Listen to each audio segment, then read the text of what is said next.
lately, I've been thinking about thought and like, but like the demarcations between thought and feeling and experience, and I was wondering if you could talk about like what thought is in the view of this tradition. I feel like there's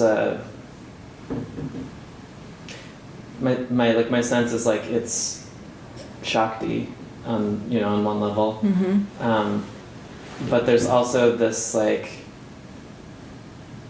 kind of like a denigration of thought that I hear and I experience internally, like that thought is something lesser or somehow not as good as experience or feeling, or I was just wondering if you could talk about that a bit. Well, thought is a more subtle aspect of spoken language, but more subtle than that is the direct understanding when senses are open and in contact with that primordial wisdom. So in that sense, thought is lesser than, it's less subtle than direct perception.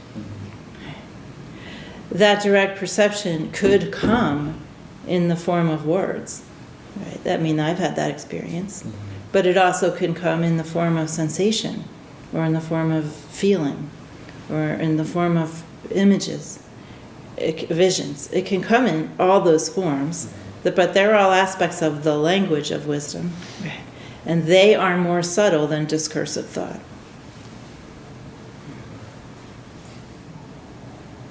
So in this tradition, we're not trying to control our thoughts, although when we do sadhana regularly, those windy, repetitive thoughts will start to diminish. Right? Compulsions in general will start to diminish. But there's no practices in this tradition to control the mind. And of course, the actual teaching is unmind the mind.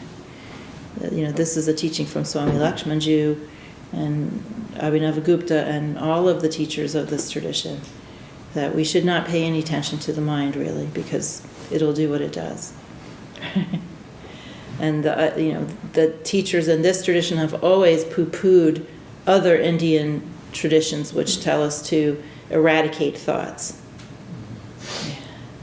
So in the Indian tradition, there is a swath of teachings where thoughtlessness is said to be enlightenment, like simply having no thoughts. That sounds like a very boring enlightenment to me. But, people like it, so they do. But in this tradition, it's taught that it's not possible to sustain that, and it's also kind of like the eyelid that Hemelek is talking about, right, in the Tripura Rahasya. If your enlightenment depends on whether there's a thought in your mind or not, it's really not much of an enlightenment.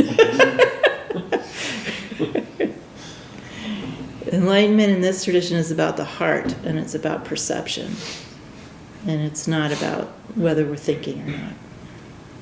However, there are more subtle things than thought, more subtle ways of relating to life than thought.